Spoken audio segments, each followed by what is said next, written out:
नाम है श्री रैदास जी महाराज। एक बार नदी में स्नान कर रहे थे, तो स्नान करते ही उनको अपने पैरों के नीचे कुछ अनुभव हुआ। वो अनुभव करते ही उन्होंने नदी में से निकाला तो वे नन्हे से ठाकुर जी थे, उनके अर्चावतार थे, उनके सेव्य ठाकुर जी।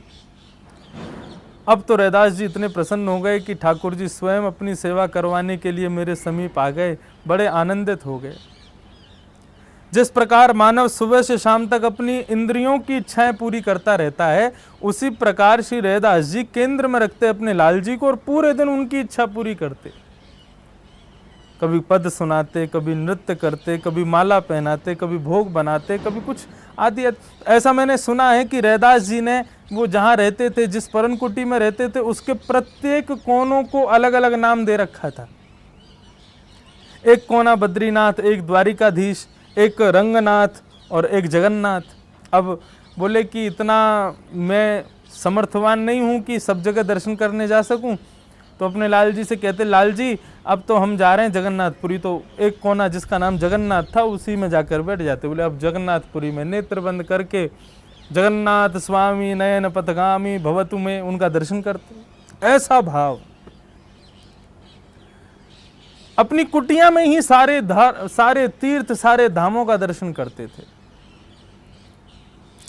लेकिन वही बात है ना बंधुओं, संसार का एक नियम है कि यहां पर लोग आपको सम्मान रूपी अमृत पिलाते हैं, तो आप ये भूल जाते हैं कि कभी ना कभी आपको विष रूपी अपमान भी पिलाया जाएगा। और रैदास जी के संग वही हुआ। कुछ लोगों को पता चला कि रैदास जी भगवान की सेवा करते हैं, तो उन्होंने उस पर ऑब्जेक्शन उठाया कि आप अधिकारी नहीं हैं सेवा के, भगवान की सेवा का अधिकार तो हमें है।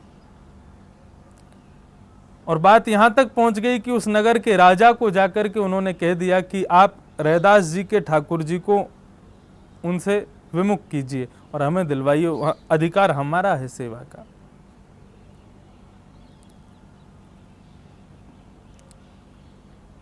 रैदास जी तक जब ये बात पहुंची तो रैदास जी बड़े प्रसन्न हो गए और कहने लगे, लाल जी देखो, आज तक हम अपना प्रेम आपके सामने प्रकट करते आए, लेकिन अब बारी है आपके प्रेम का दर्शन करने की कि आपका प्रेम कैसा मेरे प्रति। प्रातःकाल का समय हुआ, बीच में एक सुंदर सिंहासन पर लाल जी विराजे, एक तरफ रैदास जी और एक तरफ सारे उनके विपक्षी बैठे। राजा ने कहा, आप लोग अपनी तरीके से उनको प्रसन्न करना शुरू कीजिए। जिसकी तरफ ठाकुर जी ने मुख मोड़ लिया, जिसकी तरफ ठाकुर जी का मुख हो गया, ठाकुर जी उसी के। अब तो विपक्षियों ने खूब महाराज अनेक अनेक प्रकार से ठाकुर जी को रिझाने का प्रयास किया। सुंदर पंचामृत से अभिषेक किया, 56 भोग लगाए, सुंदर माला पधराई और जितनी क्रिया वो कर सकते सब की। लेकिन ठाकुर जी खड़े रहे। समय आया श्री रैदास जी का। राजा ने रैदास जी से इशारा किया, महाराज अब आप अपनी सेवा पद्धति प्रारंभ करें, ठाकुर जी को रिझावें। रैदास जी ने हाथ जोड़ करके अपने लाल जी को देखा और नेत्रों से अश्रुपात करने लगे। बोले, हे प्रभु। और उन्होंने एक बहुत ही प्यारा, बहुत ही सुंदर एक पद गाया। तो मेरी इच्छा है कि वो पद मैं आप लोगों के मध्य में जरूर सुनाऊं। आज भक्तिपद पाठशाला प्रथम भाग का आज अंतिम कक्षा, विश्राम कक्षा है, तो एक पद के द्वारा ही आज इसको प्रारंभ करें। इसी प्रकार का पद श्री मीराबाई ने भी गाया है, लेकिन उस पद की शब्दावली कुछ अलग है और रैदास जी के पद की शब्दावली अलग है। क्या गा रहे हैं श्री रैदास जी?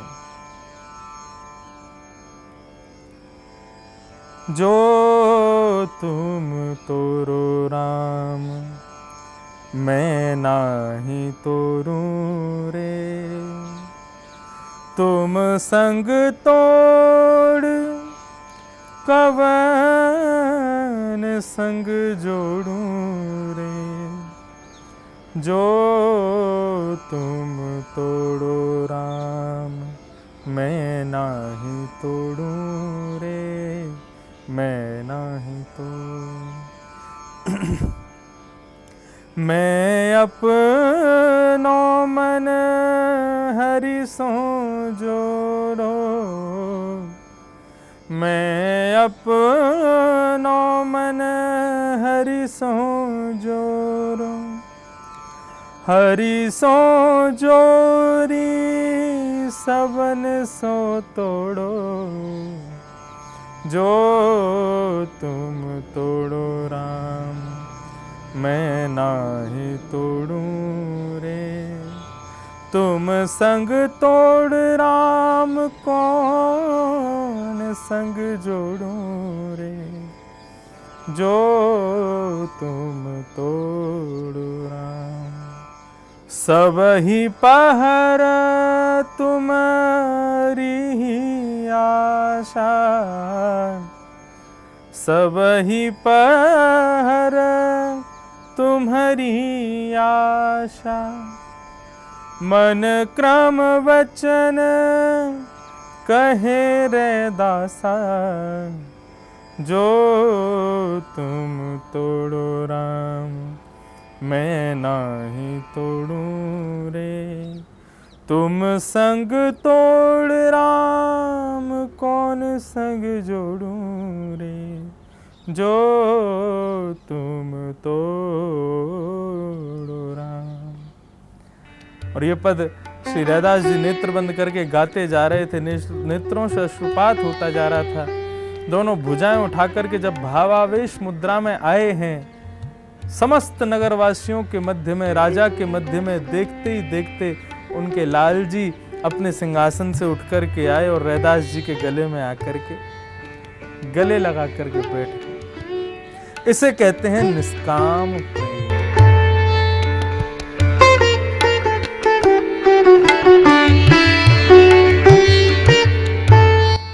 नमस्कार, जय श्री कृष्ण। आप सभी पथिकों का पुनः बहुत बहुत स्वागत है भक्तिपथ पाठशाला में। आज के विषय को प्रारंभ थोड़ा सा तो कर ही दिया है, लेकिन उससे आगे बढ़ें उससे पहले पूर्ववर्ती जो विषय हमारा था एकाग्रता, उस विषय में जो प्रश्न हुए उनके जिन लोगों ने उत्तर दिए हैं उनके नाम मैं कहने जा रहा हूं।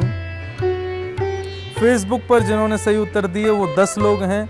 विशाल, हर्षद, वर्षा सोनी, जानवी मिश्रा, वैष्णवी ठाकुर, प्रियंका दुबे, इंदु दीक्षित, मुकेश नोटियाल, निशा गुप्ता, पूर्णिमा शर्मा और नीतू ठाकुर। आप सबका बहुत बहुत धन्यवाद।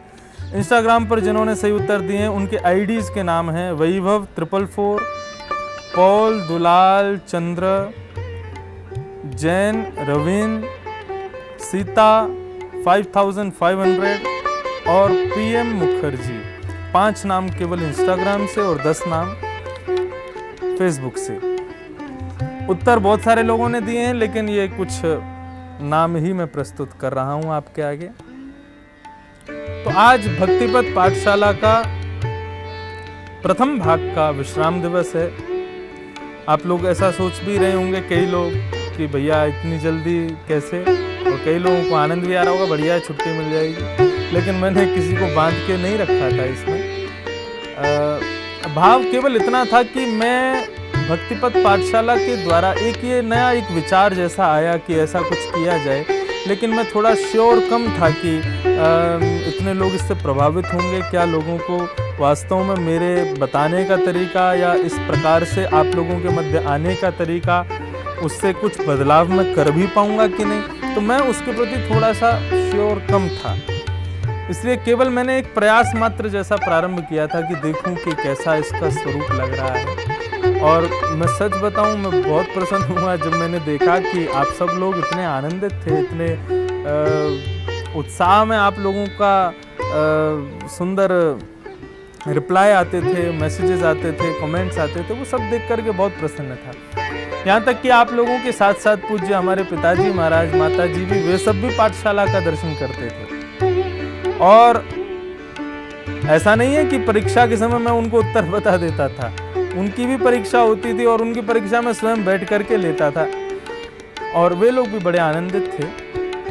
तो इसमें थोड़ा सा कल रात्रि बैठ करके एक विचार किया, और विचार के बाद में ऐसा मन में भाव आया कि अब जिस पद्धति से हम चल रहे थे उसको थोड़ा विराम किया जाए, कुछ नई पद्धतियां और कुछ नए तरीकों से इसी पाठशाला को पुनः प्रारंभ किया जाएगा।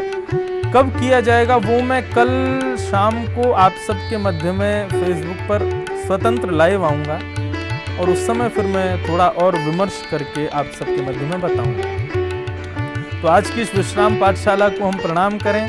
भक्ति पथ के जितने भी पथिक इसमें भाग लिए उन सबको पहले ही धन्यवाद कहता हूँ, आपका बहुत बहुत धन्यवाद। जितने भी पाठ हमने किए उन पाठों में जितने भी वैष्णवों का भक्तों का स्मरण किया उन सबको प्रणाम करता हूँ। और आज का जो मुख्य पाठ है उसको मैं प्रारंभ करता हूँ। निष्काम प्रेम।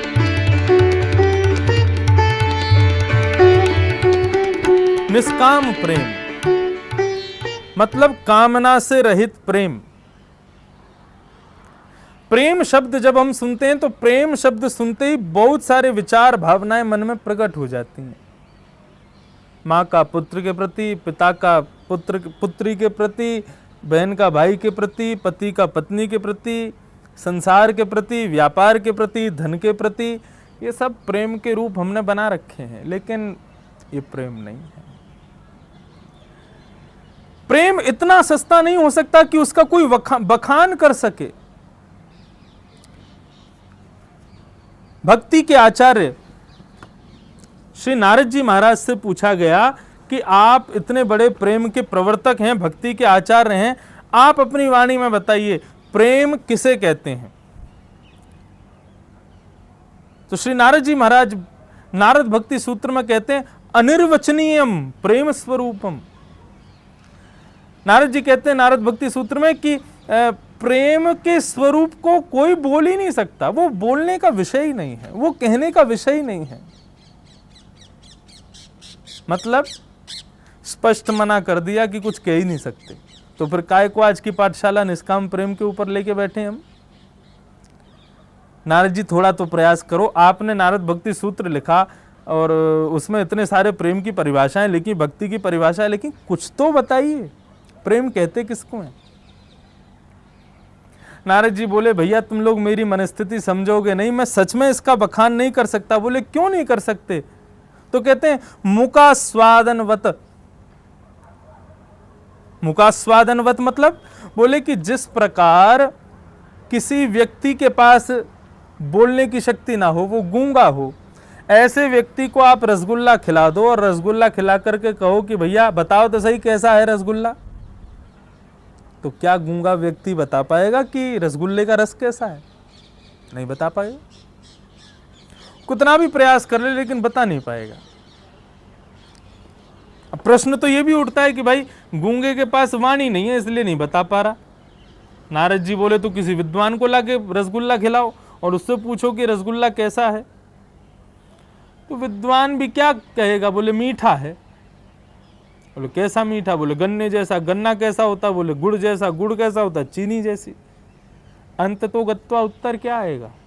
मीठा। अब उसको बढ़िया भैया करनी बैठ करके लंबी चौड़ी उसको शब्दों में कहता रहे, वो बात अलग है, लेकिन वो रहेगा तो मीठा ही ना। तो फिर कैसे समझा जाए निष्काम प्रेम कहते किसको है? तब श्री नारद जी महाराज कहते हैं एक बात है, भले ही गूंगा बता नहीं सकता, भले ही विद्वान भी लच्छेदार वाणी से वर्णन नहीं कर सकता, लेकिन गूंगा व्यक्ति भी और विद्वान व्यक्ति भी रसगुल्ला खा करके अनुभव कर सकता है। बता किसी को नहीं सकता लेकिन अनुभव तो कर सकता है ना। तो पहला सिद्धांत, निष्काम प्रेम बताने का विषय नहीं है, वाणी का विषय नहीं है। कान से कहो कि तुम देखो, कान देख सकता है? नहीं, कान का विषय देखना है ही नहीं, कान का विषय तो सुनना है। आंख से कहो सुनो, आंख का विषय देखना है, सुनना नहीं है। ठीक उसी प्रकार मुख से कहो प्रेम का बखान करो, तो मुख वहीं स्तब्ध हो जाता है, वो नहीं बोल सकता उस विषय में, वो तो अनुभव का विषय है। देखिए हमारी पाठशाला में पहला विषय क्या था? एबिलिटी ऑफ माइंड, मन की योग्यता, उनको समझा हमने। उसके बाद दूसरा विषय क्या था? आज रिवीजन कर लो पूरा। दूसरा विषय था हमारा विश्वास का पात्र कौन, विश्वास के योग्य कौन, वो समझा। उसके बाद तीसरा विषय क्या था, भैया अब ये दो चीज समझ ली, कहीं अंदर कोई आसुरी प्रवृत्ति तो नहीं है ना, कोई आसुरी संपत्ति, कोई बुरी आदतें तो नहीं है, उनको भी निकाल दो। तो तीसरे प्रसंग से हमने वो निकाल दी, तीसरे पाठशाला से। चौथी पाठशाला हमारी क्या थी, बोले कि भैया अब हम मन की योग्यता समझ गए हैं, विश्वास का पात्र कौन वो समझ गए, जो दूषित हमारे अंदर कुछ गुण थे उनको भी निकाल दिया, अब मन को एकाग्र करो। अब एकाग्र कर लिया। आज की पाठशाला कहां पहुंची है, बोले एकाग्र करके क्या करो, बोले निष्काम प्रेम करो। तो ये एक सीक्वेंस था इस पाठशालाओं का, इन पाठशालाओं का। तो कहने का विषय नहीं है, अनुभव का विषय।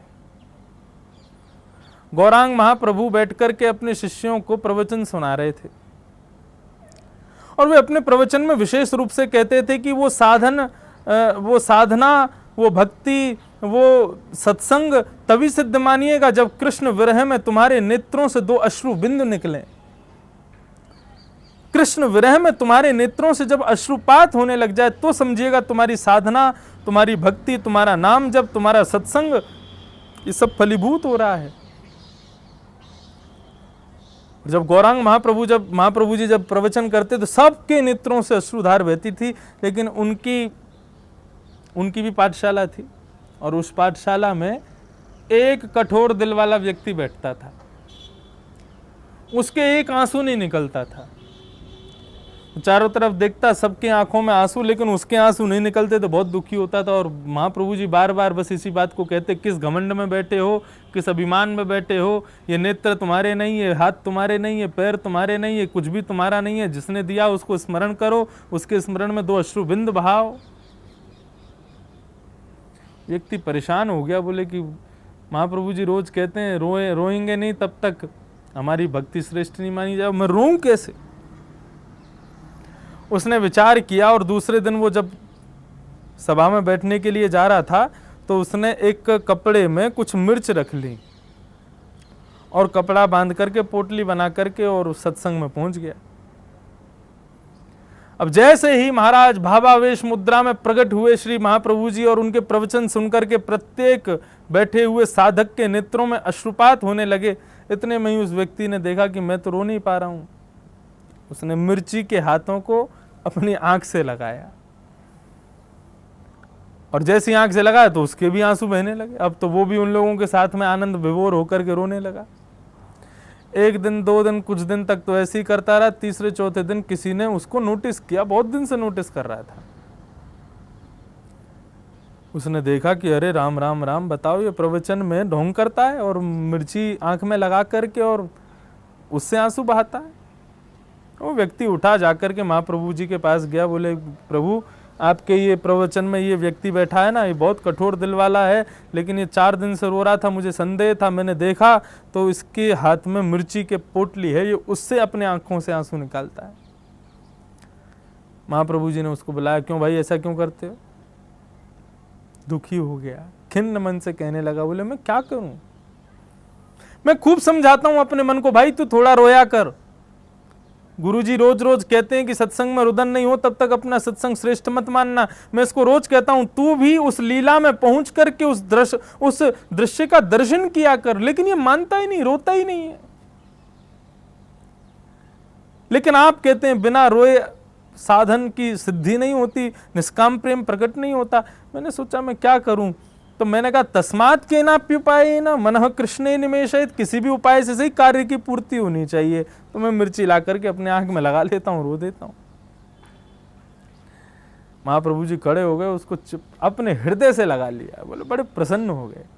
और जिन लोगों ने शिकायत की उनको डांटने लगे, बोले तुम लोग यहाँ क्या करने आते हो, ये देखने आते हो कौन क्या कर रहा है, कौन रो रहा है, कौन नहीं रो रहा है, कौन कैसे बैठा है। अरे कम से कम उसने प्रयास तो किया। और जो व्यक्ति निष्काम प्रेम के प्रति एक पग भी बढ़ा करके प्रयास करता है, भगवान उसके लिए 60 पग चल करके आते हैं, हृदय से लगाते हैं।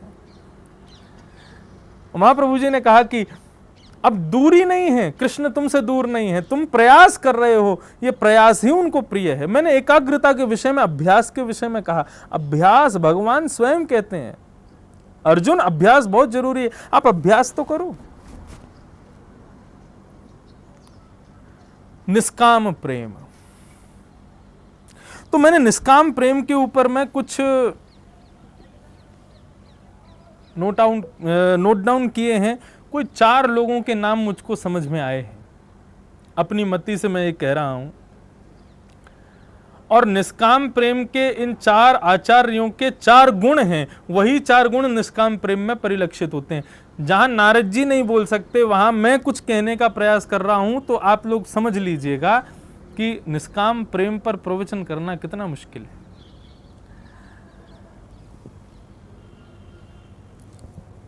4 लोग हैं। पहला, यथा ब्रज गोपिका नाम, नारद भक्ति सूत्र में नारद जी कहते हैं ब्रज की गोपियां। गोपियों के भाव से कोई लहंगा फरिया वाली या फिर कोई कुंडल और आदि श्रृंगार करने वाली आप किसी महिला के रूप में गोपी को मत समझिएगा। हमारे भागवत सुनने वाले सब लोग जानते हैं गोपी किसे कहते हैं, जो अपनी प्रत्येक इंद्रिय से कृष्ण रस को पीवे, आंखों से दर्शन के प्यासे। और वो पद में गाया ना, दर्शन को नैनात पे, वचन सुनन को कान, और मिलवे को ही रात पे, हिय के जीवन प्राण, गोवर्धन वासी सांवरे, प्यारे तुम बिन रयो न जाए, गोवर्धन वासी सांवरे। मलुकपीठ वाले महाराज जी कहते हैं, जो गोपी गीत हम लोग पढ़ते हैं, वो गोपी गीत गोपियों ने द्वापर में गाया, लेकिन इस कलयुग में उन्हीं समस्त गोपियों के भाव से प्रकट हुए श्री चतुर्भुज दास जी, जिन्होंने ये गोप गीत गाया, गोवर्धन वासी सांवरे, लाल तुम बिन रयो न जाए। तो जहां प्रत्येक इंद्रिय से कृष्ण प्राप्ति की इच्छा प्रकट हो जाए, उसको कहते हैं गोपी भाव। तो निष्काम प्रेम की पहली आचार्या हैं गोपी। कैसे? और गोपियों से हमने क्या शिक्षा ग्रहण की? उद्धव जी गए गोपियों को समझाने, और गोपियों से जाकर के कहते हैं कि भाई, जिसको तुम लोग अपना प्रेमी मानते हो वो साक्षात नारायण है। प्रेमी तो केवल तुम्हारा होता है, लेकिन नारायण पूरे विश्व का है। विश्वम विष्णु वसत्कारो, सारा विश्व उसका है। वो आपका अकेला प्रेमी कैसे हो सकता है?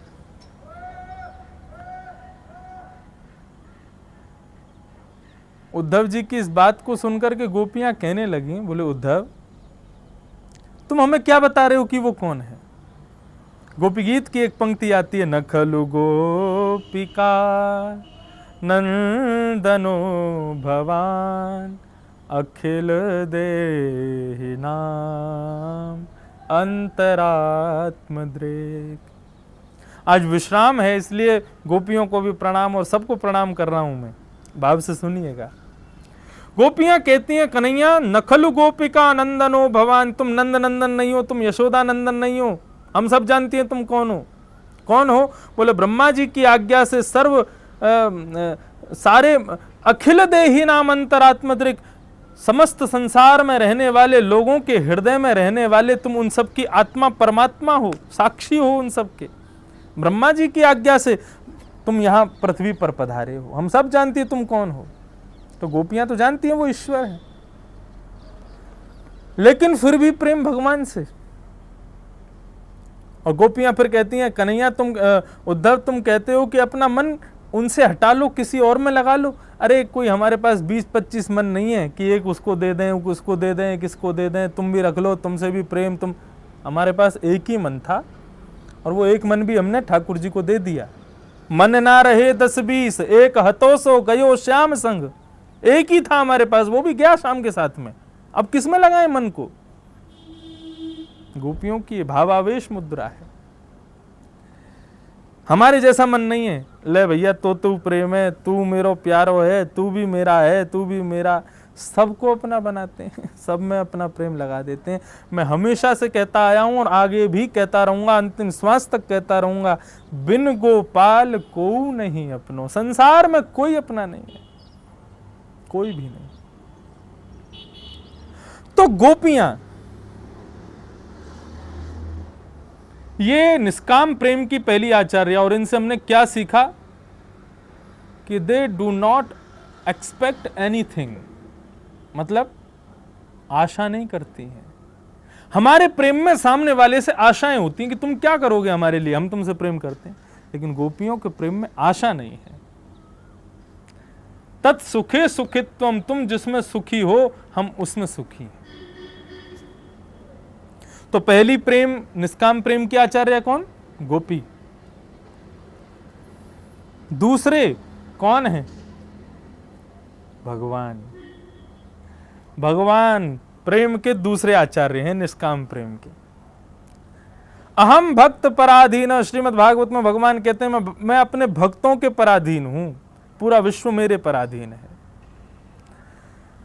और भगवान से हमने कौन सा गुण देखा कि भगवान अपने भक्त के प्रेम के प्रतिरूप धारण करके अहम में नहीं रहते। भगवान की सत्ता बहुत बड़ी है, लेकिन अपने भक्तों के प्रेम के वशीभूत होकर के भगवान अपना अहम भूल जाते हैं। भगवान अहम शून्य हो जाते हैं। भगवान ये तक भूल जाते हैं कि मैं ईश्वर हूं। मतलब प्रेम के आचार्य का दूसरा लक्षण क्या है? बोले कि वो अपने गरिमा महिमा इन सबको भूल जाता है अपने प्रेमी के लिए। जैसे कि भगवान भीष्म पितामह ने प्रतिज्ञा ले ली, वासुदेव कर चक्र न धरहि तो तुमको मुख न दिखाऊं, लाजत है मेरी गंगा जननी मैं शंतनु सुत न कहूं। भगवान ने प्रतिज्ञा कैसे ले ली कि शस्त्र नहीं उठाऊंगा, मैं शस्त्र उठवा के रहूंगा। और जब अर्जुन को केंद्र बना करके बाण चलाना चाहा भीष्म पितामह ने, तो अर्जुन को बचाने के लिए भगवान श्री कृष्ण रथ का चक्का लेकर के दौड़े। भीष्म पितामह ने अपने धनुष बाण छोड़ दिए। आप कहो मैं शस्त्र बिन भूमि हरऊं सब भार, आप तो भाई शस्त्र नहीं उठाने वाले, तो फिर क्यों उठाया? भगवान बोले, हंसने लगे। प्रबल प्रेम के पाले पड़कर हरि को नियम बदलते देखा, अपना मान टले टल जाए पर भक्त का मान न टलते देखा। बोले यदि मैं शस्त्र नहीं उठाता तो तुम्हारी प्रतिज्ञा कैसे पूरी होती, और तुम मेरे भक्त हो, तुम्हारी प्रतिज्ञा पूरी हो उसके लिए मैंने शस्त्र उठाया। तो कहने का अभिप्राय, निष्काम प्रेमी में दूसरा लक्षण क्या होना चाहिए कि वो किसी भी अहमता से शून्य रहे, अपने किसी भी सद्गुण का उसके भीतर अहम ना हो। तीसरे आचार्य कौन है? गुरु। ये गुरु हमारे तीसरे आचार्य।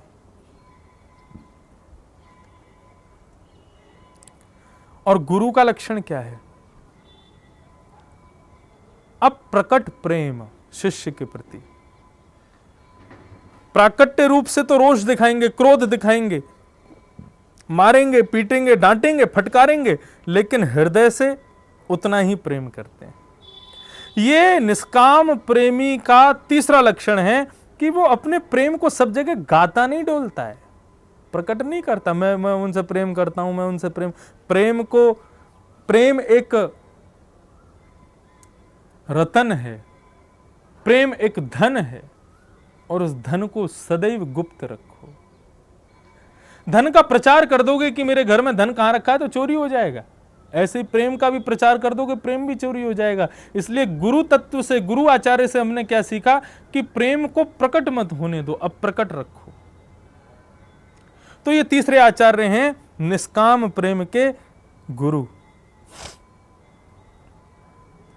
और चौथी और अंतिम आचार्य मेरी मति से जगत जननी वेद लक्षणा गौ माता। ये चौथी निष्काम प्रेम की आचार्या हैं। गोपियां प्रेम करती हैं कृष्ण से, भगवान प्रेम करते हैं भक्त से, गुरु प्रेम करते हैं शिष्य से, और गौ प्रेम करती है संपूर्ण विश्व से, संपूर्ण मानव प्रजाति से। और इस गौ रूपी आचार्य का लक्षण क्या है? पूर्ण समर्पण, पूर्ण रूपेण समर्पित। ये निष्काम प्रेम की चौथी आचार्य है, जिन्होंने अपना दूध क्या, गोबर क्या, मूत्र क्या, सबको पवित्र करके, यहां तक कि वो लेने वाली सांस भी कार्बन डाइऑक्साइड नहीं छोड़ती है गाय, वो लेती ऑक्सीजन है, छोड़ती भी ऑक्सीजन है। हर प्रकार से पूर्ण रूपेण मानव जाति का, पूरे विश्व का पूर्ण समर्पण भाव से निष्काम प्रेम को प्रतिपादित करती हैं, ऐसी चौथी आचार्य हैं श्री गौ माता। तो ये 4 प्रेम के आचार्य और इनके 4 लक्षण मैं कुछ अपनी मति से बता पाया, नहीं तो अनिर्वचनीयम प्रेम स्वरूपम, प्रेम का स्वरूप अनिर्वचनीय है, उसको कहा नहीं जा सकता। प्रेम नगर की डगर है कठिन रे, बटो ही न करना बसेरा, पग बढ़ा हो न जाए अंधेरा,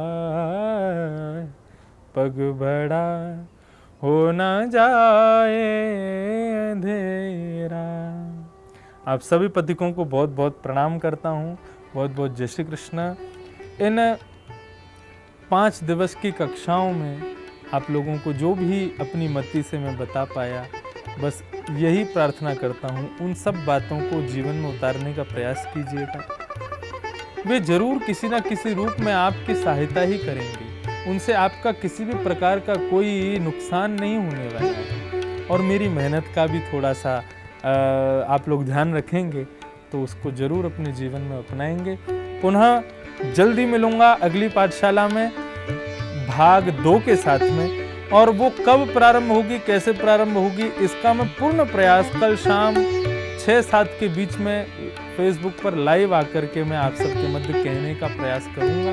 यदि किसी कारणवश नहीं आ पाऊंगा तो मैं किसी न किसी रूप से आप तक इन्फॉर्म करवा दूंगा। आज भक्तिपथ पाठशाला का प्रथम भाग पूरा हो रहा है। आप सब ने इतना प्रेम दिया, इतना सम्मान दिया, इतना भाव दिया, उसके लिए बहुत बहुत धन्यवाद। इस पाठशाला में अभी लॉकडाउन के समय पर भी जिन लोगों ने बहुत बहुत सहायता की मेरी, उसमें हमारे उदय कुशवाहा, जो कि हमेशा ही मेरे सारे जो भी मीडिया के काम होते हैं उसमें वे बहुत ही अच्छा काम करते हैं। और हमारी जो वीडियोग्राफी कर रहे हैं मोनिश गांधी, इन्होंने भी लॉकडाउन के समय में, बेचारे ये भी वृंदावन में ही थे, तो इस कारण से ये भी संपन्न हो पाया। और माधवेंद्र पुरी दास, उनकी भी बड़ी सहभागिता सहयोगिता रही, उसके कारण ये हो पाया। मेरे पूज्य पिताजी, माताजी, गुरुजन और आप सभी वैष्णव जन, सब लोगों को बहुत बहुत धन्यवाद करता हूँ। श्री राधा रमण जी के चरणों में इस भक्तिपथ पाठशाला को अर्पित करता हूँ और अपनी वाणी को विराम देता हूँ। जय श्री कृष्ण।